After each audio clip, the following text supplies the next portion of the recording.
আনন্দমূলে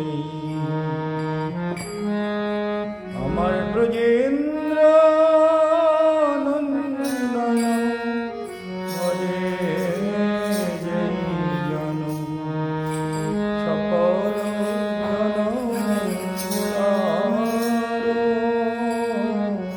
আমার ব্রজেন্দ্র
ভজে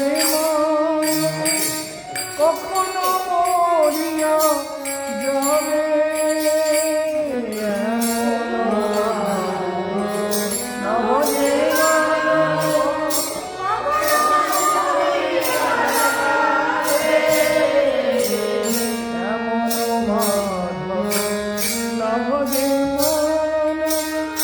কখনো মরিয়া যাবে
সর্বাগ্রে পরমারাধ্য গুরুদেবের চরণ কমল বন্দনা করে নিত্যলীলা প্রবিষ্ট ভক্তিদয় বরদেব গোস্বামী মহারাজ তাঁর আশীর্বাদ, তাঁর করুণায় আমার জীবন পথ চলে। তিনি আমাকে যেভাবে আশীর্বাদ করেছেন, সেই আশীর্বাদেই আমার জীবন পথ এগিয়ে চলে। সেই জন্য আপনাদের বলবার বিষয় অনেক। গীতার 6ষ্ঠ অধ্যায়, তার মানে অভ্যাস যোগ, আর কি ধ্যান যোগ আর আত্মসংযম, এই 3টে কথা মনে থাকছে না? সংযম যোগ, তাহলে অভ্যাস যোগ, যাহা অভ্যাস করলে আমাদের জীবন সত্যি সত্যি বেড়ে যায়, সত্যি সত্যি সুন্দর হতে পারে। আত্মসংযম যোগ, সেই জন্য আত্মসংযম যোগ আমাদের জীবনে একান্ত রূপে দরকার। আত্মসংযম না হলে, আমি যদি আমাকে সংযত না করি, তাহলে আমার মঙ্গল কোনোদিন হতে পারে না। আত্মসংযম যোগ, সেই জন্য আর অভ্যাস, প্রতিদিনের অভ্যাস, প্রতিদিনের সাধনা, প্রতিদিনের মন্ত্র জপ, প্রতিদিনের ঈশ্বর প্রণিধান, সামনে যে যত অভ্যাস করে, যার জীবন যত কল্যাণের পথে চলে, সে ততই আত্মার সুখ অনুভব করে, আত্মার আনন্দ লাভ করে। সেই জন্য বলছেন, তত্রতং বুদ্ধি সংযোগম লভতে পূর্বদেহিকম। পূর্ব জন্মের প্রারব্ধ, পূর্ব জন্মের সাধনা, পূর্ব জীবনের অভ্যাস, সেই অভ্যাস তাকে প্রেরিত করে সাধনার, এবং সে একটাই লক্ষ্য স্থির হয় যে আমাকে তপস্যা করে পরম সত্যের সান্নিধ্যে পৌঁছাতে হবে। পরম করুণাময় জগতের প্রভু, জগৎ জীবন, পরম সত্য, তার চরণে আমাদের পৌঁছাতে হবে। অতএব যত চেত তত ভূয়ঃ সংসিদ্ধ কুরুনন্দন। সে তখন কি করে? সম্যক সিদ্ধি লাভের যত্ন করে। যত তে চ তত ভূয়ঃ সংসিদ্ধৌ কুরুনন্দন। তাহলে সিদ্ধি লাভের জন্য, পরমাত্মাকে লাভের জন্য তার চেষ্টার মধ্যে কোনো ফাঁকি থাকে না। জীব সংসার নিয়ে ব্যস্ত, ভগবানের প্রতি মনটা লাগাতেই হবে। আমাদের মনোজ আজকে ফোন করছিল শক্তিপালন থেকে, বলে কালকে আমরা সবাই আপনার প্রোগ্রাম সবাই মিলে শুনেছি, দেখেছি।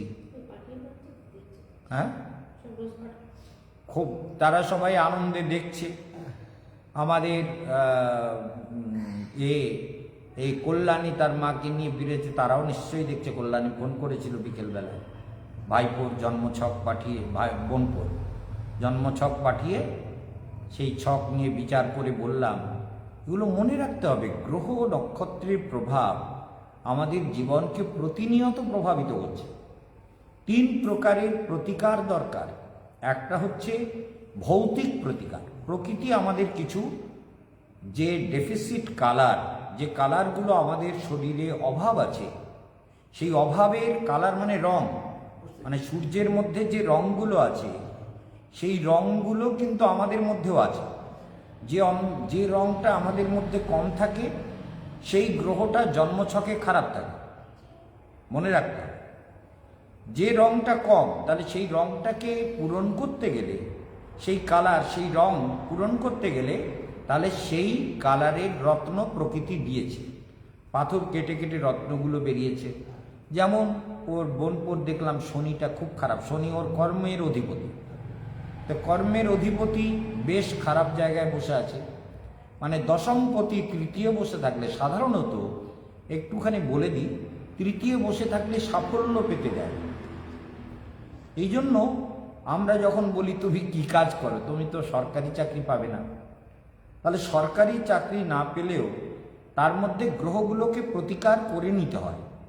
কারণ অন্য যে গ্রহগুলো আমার জীবনে প্রতিকূল আছে সেই কালারগুলো যাতে কিছুটা আমি শরীরে গ্রহণ করতে পারি, সেটা হচ্ছে ভৌতিক প্রতিকার। যেমন শনি খারাপ, তো নীলা পড়তে হয়, ভালো নীলা, যে যত ভালো রত্ন পড়তে পারে সেটা একটা ফ্যামিলি অ্যাসেট হয়ে যায়। তারপরে তার সন্তান যদি ভালো নীলা পড়ে তাহলে জেনারেশন বাই জেনারেশন সেটা কাজ করে। তাই সেই জন্য শনি যদি খারাপ হয় তাহলে শনির অশুভ প্রভাবকে প্রতিকার, নীলা না পড়তে পারো এমিথিস্ট পরে নেওয়া দরকার। আর পোখরাজ না পড়তে পারো, ওর ভাগ্যপতি হচ্ছে বৃহস্পতি। এখন বৃহস্পতির মহাদশা চলছিল, বৃহস্পতি যেটা বসে আছে সেটা কিন্তু ভালো জায়গা, পঞ্চম ভাব।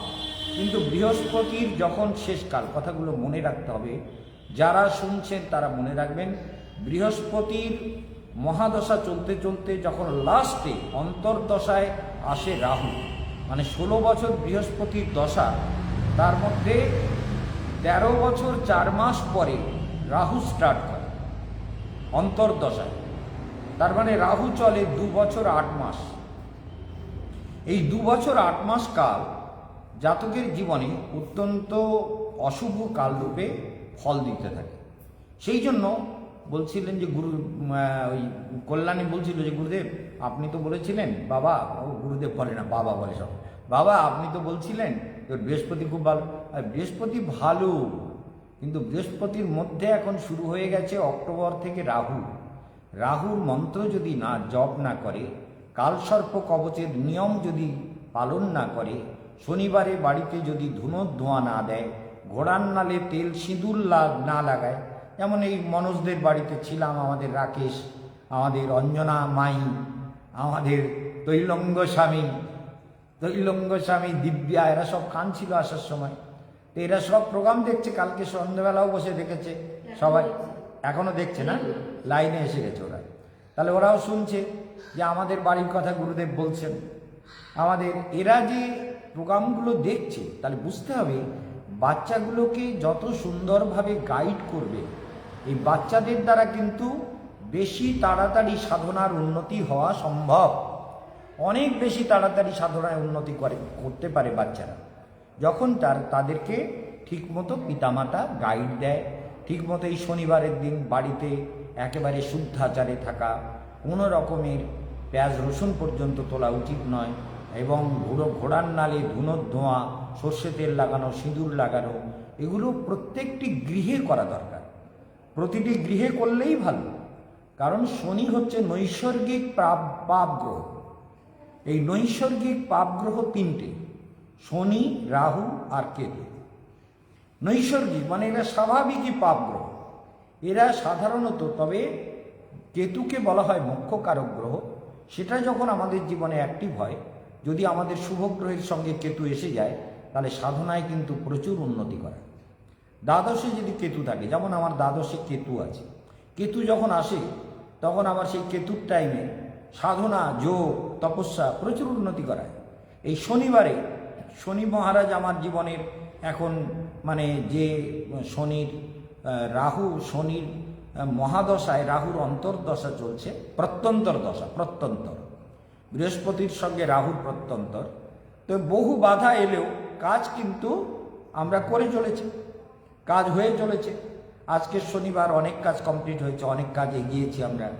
তো আমাদের প্রত্যেককে চেষ্টা করতে হবে যে শনি পরিশ্রম করলে ফল দেয়, এটা মনে রাখতে হবে।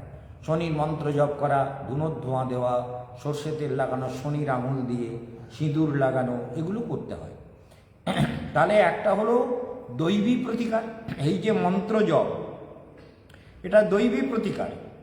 আর এই যে রত্ন আদি ধারণ, এগুলো ভৌতিক প্রতিকার। আর একটা হচ্ছে নিজের পাওয়ারকে ডেভেলপ করা, এটা আধ্যাত্মিক প্রতিকার, আধ্যাত্মিক। ওম নমো ভগবতী বাসুদেবায়, ওম নমো ভগবতী বাসুদেবায়। যখন আমরা গভীর মন্দিরে মূলাধার থেকে সহস্রার পর্যন্ত চেতনাকে কনসেন্ট্রেট করে মন্ত্র জপ করি, বুঝতে পারছিস? মূলাধার, তার মানে ওমটা তুলছি থেকে একদম মূলাধার থেকে, নাভির নিচের থেকে আওয়াজটা ওম ওম নমো ভগবতে বাসুদেবায় যখন আমরা করি তখন সেই আওয়াজ যে লোকটা প্রতিদিন ওম উচ্চারণ করবে, মন্ত্র জপ করবে, তার সাউন্ডের মধ্যে একটা অদ্ভুত পাওয়ার তৈরি হবে, তার শব্দের মধ্যে একটা অদ্ভুত ভলিউম, একটা ভাইব্রেশন অদ্ভুতভাবে তৈরি হয়। যেমন আমি কথা বলছি, আমি যখন ওম বলছি, আর একজন ওম বললে কিন্তু এরকম ভাইব্রেশন হবেই না, হতেই পারে না, অসম্ভব। সেই জন্য সকাল সন্ধে ওমকারের জপ করা। ওম হচ্ছে পৃথিবীর আদি শব্দ, আদি সৃষ্টির আদি। ওম থেকে জগৎ সৃষ্টি হয়েছে, ওম থেকে শব্দ তৈরি হয়েছে, যত শব্দ। ওমকার ছাড়া পৃথিবীতে কোনো শব্দ উচ্চারিত হয় না। ওম, এই অ উ ম আর অনুনাসিক না চন্দ্রবিন্দু, এটা দিয়ে ওঙ্কার হয়। তাহলে এই ওঙ্কার থেকে পৃথিবীতে যত শব্দ উচ্চারণ হোক, সে কুকুরে, বিড়ালে, ছাগলে, বাঁদরে, ইঁদুরে, ছুঁচোতে, টিকটিকিতে, গিরগিটে, যত শব্দ করবে, মানুষ যত রকম শব্দ বলে, সব শব্দের সঙ্গে ওঙ্কার মিশে আছে। সেই জন্য কুকুরগুলো করে, সব জীবই। তাহলে ওঙ্কারকে যদি আমরা জপ করি, তাহলে এই নাদ ধ্বনিত হবে আকাশে বাতাসে, পাওয়ার তৈরি করবে, ভেতরের শক্তিকে জাগাবে, আত্মার শক্তিকে জাগাবে। সেই জন্য এই জগতে যে যত বুদ্ধি করে, বুদ্ধি থাকা ভালো, কিন্তু বুদ্ধিটা সাধনায় লাগাতে হবে, লাগালে খুব ভালো। যেমন আমাদের এই হর্ষেদা শোন, ঘুমবি না, যত সাধনায় মন লাগাবে তত ভালো হবে। বুঝতে পারছো? বুঝতে পারছো তো? বলে তাহলে মাথা নাড়াবার, চোখ তাকিয়ে দাও, চোখ বন্ধ করে চোখে খোঁচা মারেগা। হ্যাঁ, চোখ বন্ধ করবি। তাহলে পূর্বাভ্যাসেন তেনৈব হ্রিয়তে যবসোপিস জিজ্ঞাসুরূপী যোগস্য শব্দ ব্রহ্মাতি বর্ততে। মনে রাখতে হবে, পরের শ্লোকে বলছেন পূর্ব জীবনের অভ্যাসবশত সে কি করে, সে নিরন্তর পূর্বাভ্যাসেন তেনৈব হ্রিয়তে যবসোপিস জিজ্ঞাসুরূপী যোগস্য শব্দ ব্রহ্মাতি বর্ততে। তাহলে পূর্বের অভ্যাসবশত সেই ইন্দ্রিয়কে কি করে সংযত করব, কি করে স্পাইনাল কর্ড সোজা করে বসবো, সবসময় টেকনিক্যাল সাইডটা মনে রাখবে। এগুলো হচ্ছে টেকনিক্যাল ব্যাপার। এই যে আমরা স্পাইনাল কর্ড সোজা করে বসে ধ্যান করতে বলি, সমঙ্কায় শিরগ্রীবম, কোনো রকম শরীরকে দলিত হতে না দেওয়া, শান্ত হয়ে ধ্যান করা। এই শান্ত হয়ে ধ্যান করা, এটা হচ্ছে টেকনিক্যাল ব্যাপার। এই জন্য আমার বইগুলোর নাম দিয়েছি বৈদিক প্রযুক্তিবিদ্যা। প্রযুক্তি মানে টেকনোলজি, টেকনিক্যাল ব্যাপার। তাহলে আমাকে যদি আমি পদ্মাসনে বসি, তাহলে আমার একাগ্রতা আসতে সুবিধা হবে। এরা গিয়ে সকালবেলা প্রণাম করে, আমি তখন পদ্মাসনে বসে থাকি, দেখেছিস? তা আসনটা সিদ্ধ হতে হবে, পদ্মাসনে বসা দরকার, স্পাইনাল কর্ড সোজা করে বসা দরকার। বাচ্চা বয়স থেকে, এখন থেকে যদি অভ্যাস করিস, খুব তাড়াতাড়ি শক্তি লাভ করবি, খুব তাড়াতাড়ি অধ্যাত্মবিদ্যা লাভ হবে, খুব তাড়াতাড়ি ফাঁকি দেওয়ার বুদ্ধিকে ত্যাগ করতে হবে। যে না, সাধনায় সব বাদ দিলেও পড়াশোনা তো করবই, কিন্তু সাধনা আমি করব। সাধনা করলে দৈবী শক্তি কি হচ্ছে, দৈবী শক্তি তাকে পাওয়ার দেবে। এই জন্য সাধনা করতে হবে। সাধনা যদি আমরা না করি, তাহলে আমরা ফাঁকে পড়ি না, তাই না? ফাঁকি হয়ে যায়। পদ্মাসন করে বস বলছে, সেটা বুঝতে পারছি না। পদ্মাসন করে, হ্যাঁ, একদম স্পাইনাল কর্ড এরকম সোজা সোজা করে বসো, সোজা করে বসো, সোজা এরকম তলপেটটা টেনে রেখে এরকম করে বসতে হবে। এই বসা শিখে গেলে সাধনার অর্ধেক জ্ঞান, অর্ধেক সাধনা হয়ে যায়। বসতে যদি কেউ শিখে যায়, অর্থাৎ কিভাবে বসবো সেইটা যদি তার মধ্যে এসে যায়, অর্থাৎ একদম তলপেটকে টেনে ধরে শ্বাসকে বন্ধ করে কুম্ভক করে মূলাধার থেকে সহস্রারে কনসেন্ট্রেট করে যদি ধ্যান করে, তাহলে সাধনার অর্ধেক পথ এগিয়ে যায়। অর্ধেকটা পথ তো এগিয়েই যায়। এই জন্য জীবকে সাধনার অর্ধেক পথ এগিয়ে দিতে পারে শুধু টেকনোলজি, মানে প্রযুক্তি, টেকনিক্যাল নলেজ। কিভাবে আমি সাধনা করব, কিভাবে মন্ত্র জপ করব, এই টেকনিক্যাল নলেজ যদি আমাদের মধ্যে না থাকে, তাহলে আমরা সাধনায় এগোতে পারব। জন্য টেকনিক্যাল নলেজ আমাদের দরকার। তাহলে টেকনিক্যাল নলেজ যদি না থাকে, অর্থাৎ আমরা যদি ভুলে যাই, সাধনা করতে গিয়ে ভুলে গেলাম, মনটা অন্য সোজা হয়ে বস, মনটা অন্যদিকে চলে, পেট টেনে রাখলে কখনো পায়ে ঝিঝি লাগবে না, ব্যথা করবে না। এই অভ্যাস করে পেটকে টেনে রেখে সোজা হয়ে বসলে পায়ে ঝিঝি লাগবে না। পদ্মাসনে যতক্ষণ চাও বসে থাকো, কিন্তু কি করতে হবে, পেটটাকে শরীরটাকে উপরের দিকে টেনে রাখতে হবে। শরীরটাকে উপরের দিকে টেনে না রাখলে কিছুক্ষণ বসলে কি হবে, পা ব্যথা করবে, অবশ হয়ে যাবে, ঝিঝি লাগবে। এরকম টেনে উপরের দিকে শরীরকে সবসময় উপরে টানতে হবে। উপরে যদি টানা যায়, আপনারা যারা শুনছেন সবাই ভালো করে শুনবেন, উপরে যদি আমরা টেনে রাখতে পারি পদ্মাসনে বসে, তাহলে পা ব্যথা করবে না। কারণ শরীরের ওজনটা প্রকৃতি উপরের দিকে টানছে। প্রকৃতি কি করছে, উপরের দিকে টানছে।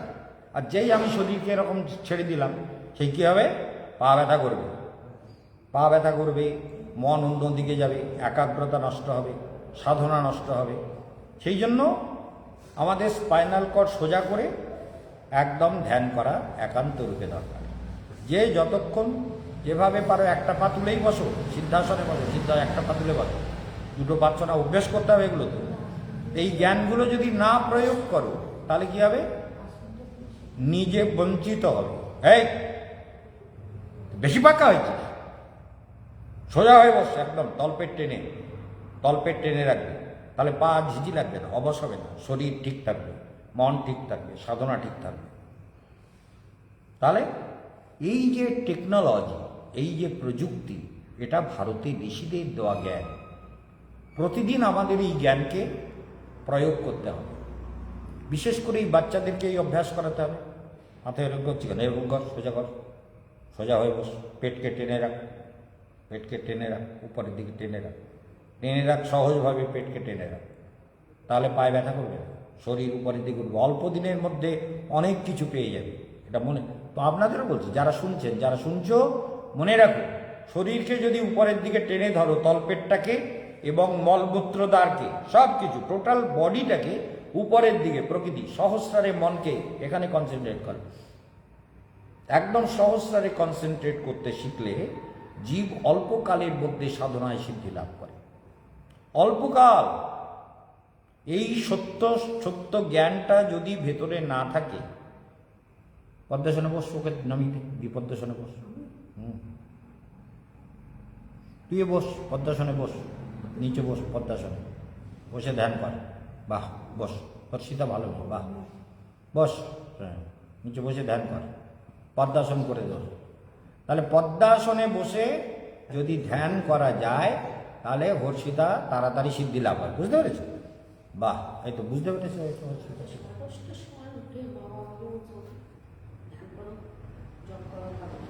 হ্যাঁ, দাদু বলেছে এই 10:30টার সময় উঠে ধ্যান করতে বললি হয় বাবা। সাবাস। রাত্রে ডেকে বাবা মাকে ধ্যান, তুইও ধ্যান কর, পদ্মাসনে বস, বসে এরকম সোজা হয়ে বসবে, বসে ধ্যান করবি। হ্যাঁ, তাহলে কি বলছেন, জিজ্ঞাসুরপি যোগস্য শব্দ ব্রহ্মাতি বর্ততে। তাহলে কি হয় বলছেন, জন্মগ্রহণকারী তিনি সদাচারী ব্যক্তির গৃহে, ভক্ত গৃহে, পিতামাতার আদর্শবান পিতামাতার গৃহে জন্মগ্রহণ করে নিজের অবশ্যই মানে নিজেকে চেষ্টা করতে হয় না, অটোমেটিক্যালি ভগবানে আকৃষ্ট হয়ে যায়, অটোমেটিক্যালি। ছোটবেলা, কালকেরও বলছিলাম, ছোটবেলার আর একটা ঘটনা শুনুন। আমাদের ওখানে গোকুল পাত্র বলে আমার বাবার সম্পর্ক মামাতো ভাই হয়।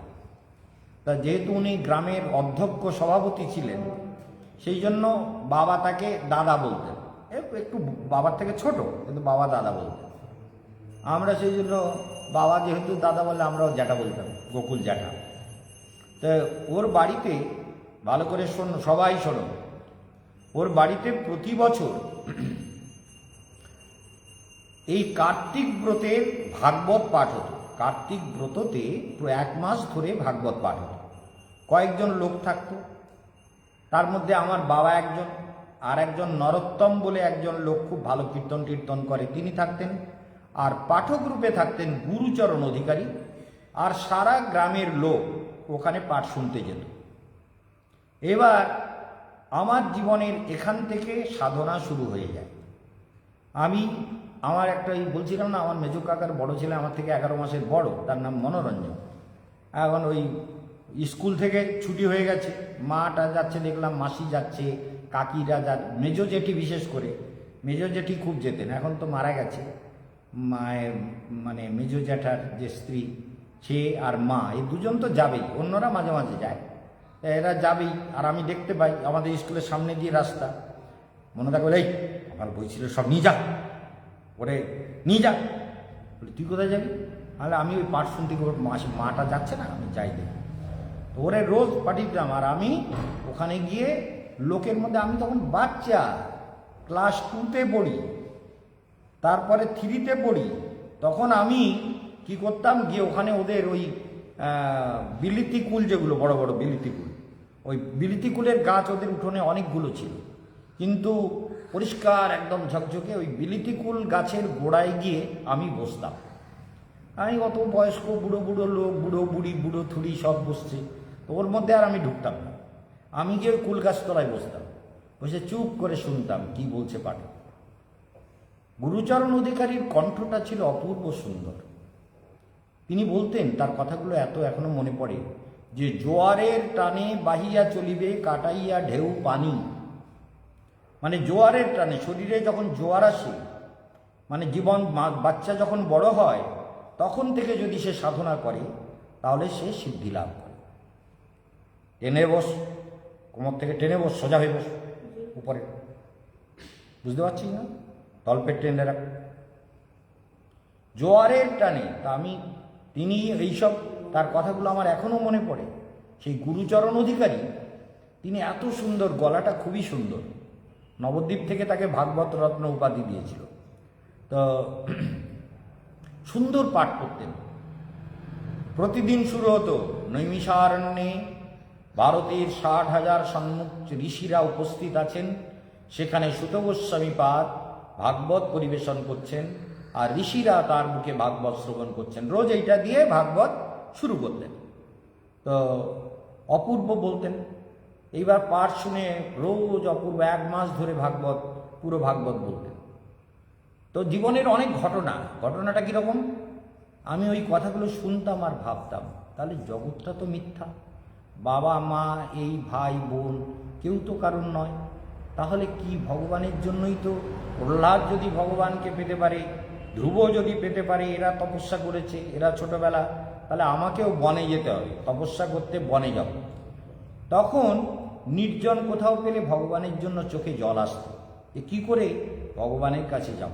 মনে রাখুন, এই জন্য বলছেন যে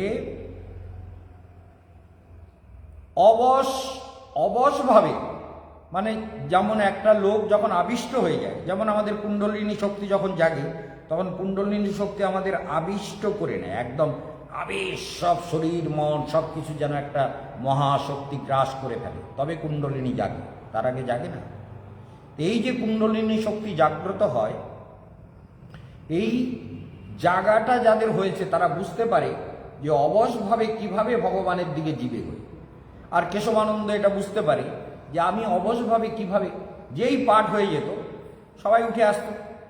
মাকে, আমার মেজমাসি খুব ভক্তিবতী ছিলেন, আমার জন্মাবার আগে মেজমাসি বিধবা হয়ে গেছিলেন, কিন্তু খুবই ভক্তিমতী। বড় মাসি অতটা না, তবে খুবই সরল, বড় মাসিটা ছিল বিরাট সরল মহিলা, একেবারে সরল।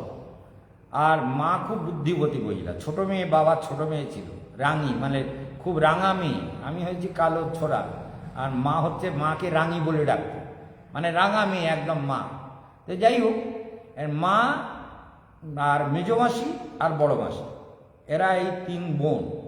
তাই এবার মেজমাসি খুব বুদ্ধি, তাহলে ও মেজমাসি কি শুনেছ বলো, সব বলো, কি বলেছে পাঠক। মেজমাসি বলে, বাবা আমাদের অত কি মনে থাকে, আর মনে থাকে না তো শোনো কেন। মাকে তাই বলি, যারা আসে জেঠিকে তাই বলি। আর ওদেরকে পুরো ভাগবত শোনাতে যেতাম বাড়িতে গিয়ে বর্দা টর্দা বেড দিয়ে সবাইকে ভাগবত শোনাতাম। হয় বলি, এর সব মনে থাকে কি করে, ভাগবত বক্তা যা বলেছে সব বলে দেয় কি করে। সবাই অবাক হয়ে শুনত আমার মুখের ভাগবত, গুরুচরণ অধিকারী যেমন করে বলতো আমিও তেমন করে বলতাম, তিনি যেভাবে কাহিনীটা বলতেন আমি সেভাবে কাহিনীটা বলতাম। চিন্তা করুন, ক্লাস 2 থেকে শুরু হয়েছে আমার ভাগবত শ্রবণ, আর 3তেও ভাগবত শ্রবণ করতে করতে দেখা যাচ্ছে যে 8 বছরে চলে গেলাম পদাবলী কীর্তন শিখতে, মানে ক্লাস 3 থেকেই। তারপরে সেখান থেকে আবার আশ্রম, জীবনটা এইভাবে চলতে চলতে চলতে চলতে এগিয়ে চলছে।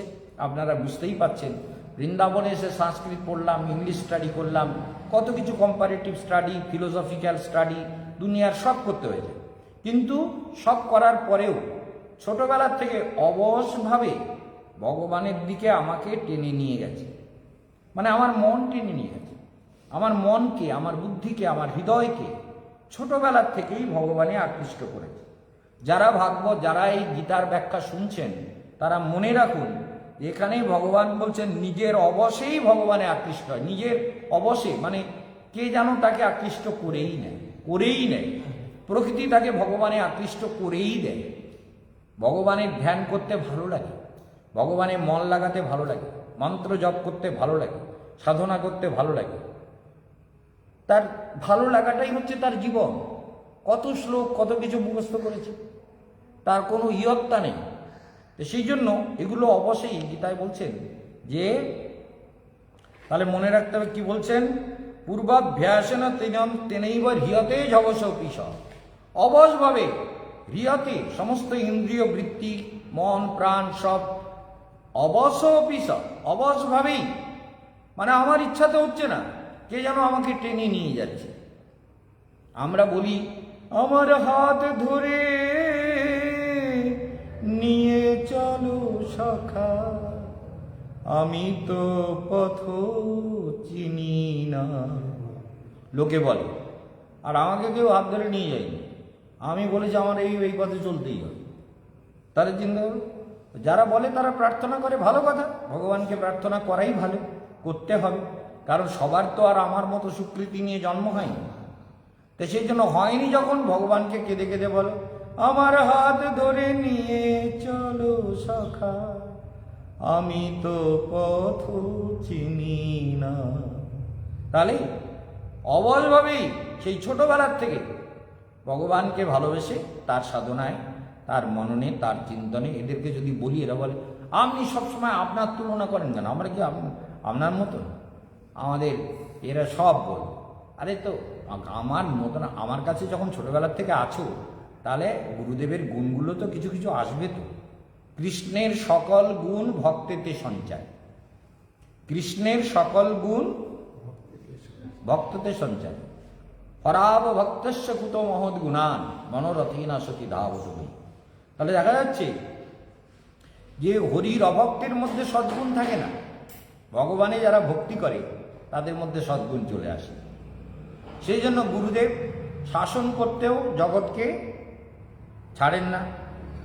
আপনি তো দেখেছেন মনোজদের বাড়িতে কেউ এসে বলছে এটা হট চুপ কর, বলে আপনি তো একটা পয়েন্টও ছাড়েন না, আপনি আর ছাড়বো কেন? আরে অন্যায় করলে নেই ছোড়েগা, ভুল হলে নেই ছোড়েগা।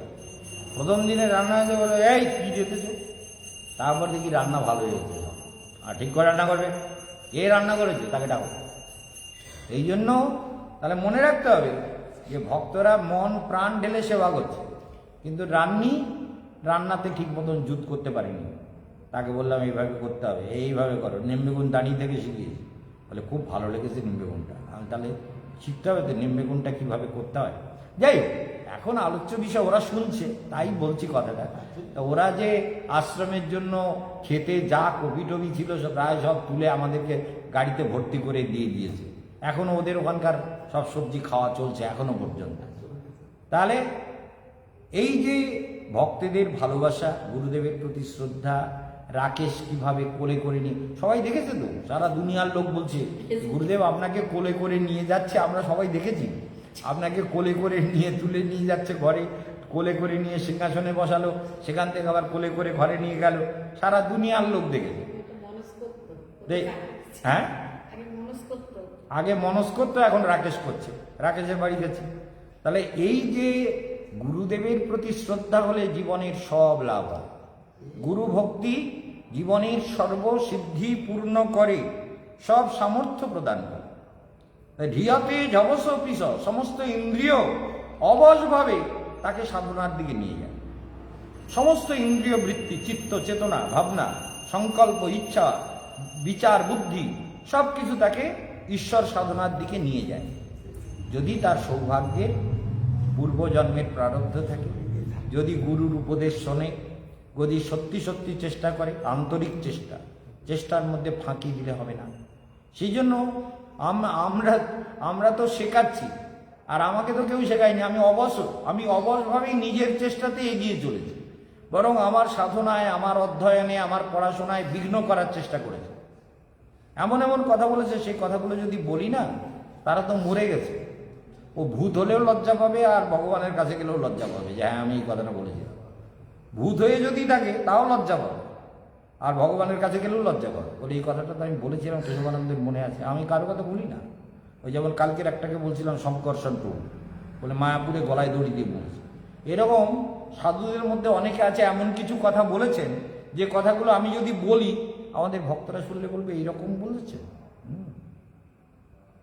আমাদের একজন প্রভু ছিল, তার নাম ছিল বিবি সাহা, মানে পশ্চিমবঙ্গের অর্থ দপ্তরের উপদেষ্টা ছিলেন তিনি। তো তিনি আমাদের গুরুদেবের যে বই আছে, সেই বইতে তার নাম আছে, গুরুদেব my lecture in England and Germany. England এবং জার্মানি যত লেকচার দিয়েছেন, একটা বইতে সেটা তিনি লিখেছেন, my lecture in England and Germany. তো সেই বইটায় তিনি বিবিসাহ ওই বই সংকলনে বিরাট হেল্প করেছেন। বংশীবদন সাহা, বংশীবদন দাসাধিকারী হয়েছিল গুরুদেবের প্রিয় শিষ্য। আমাকে তিনি ভীষণ ভালোবাসতেন, আমার স্টাডিতে সবসময় হেল্প করেছেন। আর একজন প্রভুপাদের শিষ্য ছিলেন উড়িয়া, তিনি আমাকে বললেন আপনাকে জ্যোতিষী শিখতে হবে। আমাকে বৃন্দাবনে এসে, তখন আমার বয়স অল্প, তখন বলে আপনি জ্যোতিষী শিখুন। আমি জ্যোতিষী আর সংস্কৃত, আপনি সংস্কৃত পড়ছেন, তার সঙ্গে জ্যোতিষীটাও শিখতে হবে। সে আমাকে সামুদ্রিক জ্যোতিষী শেখাবে। তারপরে গিয়ে কলকাতায়, তো মানে সংস্কৃতের ইয়েতে কলকাতা ইউনিভার্সিটিতে কত রকম ডিগ্রি পেলাম অ্যাস্ট্রোলজিক্যাল, তার ঠিক নেই। তো যাই হোক, তাহলে দেখা যাচ্ছে যে বিশেষ করে মানব জীবন তপস্যার জন্য, সাধনার জন্য, ধ্যানের জন্য, ঈশ্বর প্রণিধানের জন্য, যে যত ভগবানের জন্য কষ্ট করবে, ভগবান কিন্তু দেখে, ভেতরে বসে আছেন তো, বলে বাহ এ তো আমার জন্য কষ্ট করছে। যেমন এ দেখুন কষ্ট করে পদ্মাসনে বসে আছে আমাদের নীল, পদ্মাসনে বসেই আছে সোজা করে, তাহলে ভগবান কিন্তু দেখছে ভেতরে বসে। তাহলে এই চেষ্টা যদি ক্রমশ করো, তাহলে অল্প দিনের মধ্যে আসন সিদ্ধ হবে, মন্ত্র সিদ্ধ হবে, জপ সিদ্ধ হবে, শক্তি লাভ হবে, বুদ্ধি ভালো হবে, মন ভালো হবে। এই জন্য যত সাধনা করবে, ফাঁকি একটা সময়ও ফাঁকি দিও না, একটুও সময়। নীলের জন্মদিন হচ্ছে 31শে জানুয়ারি, তাই আমি বলি যে 31শে জানুয়ারি বলে কেক কাটবে না, তাহলে কেক কাটতে হবে না, ঠাকুরের ভোগ হবে, পরমান্ন তোর ভালো ভালো কিছু করতে বলবো, একটু পাটিসাপটা পিঠে হলো, একটু তেলের পিঠে হলো, ক্ষীর হলো, সেটা সব থেকে ভালো না? ঠাকুরের ভোগ হয়ে সেই প্রসাদটা পাবে, তাহলে জন্মদিনটা সুন্দর হবে। সবাই সেটাতে ঠাকুরের ভোগ হলে সেই প্রসাদ পেলে তোর বুদ্ধিও ভালো হবে। হ্যাঁ, সর্বোত্তম। আশ্রমবাসীদের কেক কাটা উচিত না, কেক কাটে তো খ্রিস্টানরা, ওই খ্রিস্টানের কালচার। আমাদের হিন্দু ধর্মে এই কালচারটা নয়, এটা হচ্ছে খ্রিস্টানদের কালচার। আজকাল মেয়েগুলো দেখি না ন্যাংটো হয়ে নাচে, কারণ ওগুলো হচ্ছে খ্রিস্টান। অন্যদিকে তাকাচ্ছিস, সব মানে সব বিকিনি না কি পরে পরে পরে নাচে, সমস্ত নাম সিরিয়ালে বলে বিকিনি, আর নাম আমরা জানতাম না। একদিন শুনলাম ওই সন্ধ্যা তারা দেখতে গিয়ে বলে বিকিনি। এই বিকিনি নামটা শিখেছি, বিকিনি মানে ওই একটুখানি লাগানোটা, একটুখানি একটা ব্রা পরে নাচ দিচ্ছে। আর নির্লজ্জ কলিযুগের পাষণ্ড, এদের মুখ দেখতে নেই, এদের কখনো দেখবি না, কোনো সময় ওদের মুখ দেখবি না। ওরা পৃথিবীর সব থেকে নোংরা জীব, সব থেকে অপদার্থ, পাষণ্ড, নোংরা, কুৎসিত, অপবিত্র, অসচ্চরিত্র, সব থেকে বদমাইশ জীব। এদেরকে যে দেখবে তার জীবন বরবাদ হবে। সেই জন্য মনে রাখতে হবে যে এইসব বদ চরিত্রের মেয়েদের দেখলে, ওদের দেখলেই বুদ্ধি খারাপ হয়, বুদ্ধিটাই অসৎ হয়ে যায়। সেই জন্য এইসব অসৎ চরিত্রের লোকের সঙ্গে মিশতেও নেই, দেখতেও নেই। সেই জন্য যদি পূর্ব জীবনের অভ্যাস থাকে আর ঠিক মতো যদি ভগবানের জন্য কষ্ট করি, ভগবান কিন্তু আমাদের কষ্টটা দেখেন, ভেতরে বসে দেখছে যে সত্যিই তো চেষ্টা করছে, সাধনা করার চেষ্টা করছে। অবশ্য পিস জিজ্ঞাসুরূপী যোগস্য শব্দব্রহ্মাদি বর্ততে। তাহলে সেই ব্রাহ্মী চেতনা তার মধ্যে স্বতঃসিদ্ধভাবে তার জিজ্ঞাসা জাগে, কেন আমি ভগবানকে পাবো না, কেন আমি আত্মাকে জানতে পারবো না, যেটা কেশবানন্দের জাগত। কেন ভারতে ঋষিদের এত শক্তি ছিল, আমার শক্তি থাকবে না? তো আমার শক্তি আছে কিনা অনেকেই দেখতে পাচ্ছেন যে আজ আমি কত শক্তি দেখাতে পারি। তাহলে কত শক্তি, বারাসাতে যখন ধ্যান করতাম তখন তো অলৌকিক ঘটনা, কত কত ঘটনা ঘটিয়েছি তার ঠিক নেই। যা বলেছি তাই হয়েছে, যা বলেছি তাই হতে বাধ্য হয়েছে। বাক সিদ্ধ, যেই বাক্য যার নাম উচ্চারণ করেছে এসে হাজির দিতে বাধ্য। তাহলে সাধনা করলে মানব জীবন সব দিক থেকে সুন্দর হয়ে ওঠে, মনে থাকবে। সেই জন্য সাধনা করতে হবে। এই জন্য এই পৃথিবীতে কলিযুক্ত ধর্ম, এই আমাদের হিন্দু রাষ্ট্র যাতে ঘোষিত হয় তার জন্য আমরা সবাই মিলে চেষ্টা করব। আর যারা হিন্দু রাষ্ট্র ঘোষণার পথে বাধক হবে তাদের দরকার হলে প্রয়োজন যদি সামর্থ্য থাকে মুণ্ডচ্ছেদ করে, তার জিভ কেটে ফেলে। হিন্দু ধর্মের নিন্দা যে করবে, হিন্দু রাষ্ট্রবাদ পথের যে বিরোধ হবে তাকে ছেড়ে দিও না। কারণ হিন্দু রাষ্ট্র হতেই হবে, আর এটা হতেই হবে। এইবার ইলেকশনের পর হিন্দু রাষ্ট্র ঘোষণা হবে, দেখো না, 24-এর ইলেকশন পর্যন্ত অপেক্ষা করো, হিন্দু রাষ্ট্র ঘোষিত হবে, হয়তো এর মধ্যেও হয়ে যেতে পারে, এবং সেটা হতেই হবে, সেটা আমাদের ইচ্ছা। সেই জন্য প্রয়ত্নার্যত মানস্তু যোগী সংসিদ্ধ কুল্লিশঃ অনেক জন্ম সংসিদ্ধ তত জাতি পরাঙ্গতি সিদ্ধস্তত জাতি পরাঙ্গতি। পরমগতি পরম পুরুষকে লাভ করে প্রযত্না, নিরন্তর প্রযত্নশীল, নিরন্তর যত্ন করছে সাধনার জন্য, কুম্ভক করছে, ভেতরে নিজেকে তৈরি করছে, ভেতরে মন্ত্র জপ করছে, শরীরকে সাধনার সঙ্গে যুক্ত করছে, সহস্রার থেকে মূলাধারে কনসেন্ট্রেট করছে। মানে কোনটা করলে আমার ভালো হয়, দেখেছেন না? সব সময় চেষ্টা করি আমি, সব সময় পার্কে যাই, হাঁটি, চলি, প্রাণায়াম করি, ব্যায়াম করি, আসন করি, এবং ভোরবেলা উঠে বিছানায় বসে কম্বল মুড়ি দিয়ে চুপচাপ ধ্যান করি। আবার হয়তো একটু শুয়েও পড়লাম, কিন্তু শুয়ে পড়েও মন্ত্র জপ করি, শুয়ে পড়েও প্রাণায়াম করি, শুয়ে পড়েও ধ্যান করি। তাহলে ধ্যান করতে হবে, ধ্যান ছাড়া জগতে কিচ্ছু নেই সব। এই জন্য প্রযত্নাথ, এই প্রযত্নাথ কথাটাকে কালকে ব্যাখ্যা করব, আজকের আর নয়, এখানে সমাপ্ত করলাম। সবাই একটু হরিনাম করে দিন। হরে কৃষ্ণ কৃষ্ণ কৃষ্ণ হরে হরে, হরে রাম রাম রাম হরে হরে, হরে কৃষ্ণ কৃষ্ণ কৃষ্ণ হরে হরে, হরে রাম রাম রাম বল। হরে কৃষ্ণ কৃষ্ণ কৃষ্ণ হরে হরে, হরে রাম রাম রাম হরে, হরে কৃষ্ণ কৃষ্ণ কৃষ্ণ হরে হরে, হরে রাম রাম রাম হরে, হরে কৃষ্ণ কৃষ্ণ কৃষ্ণ হরে হরে, হরে রাম রাম রাম হরি বল।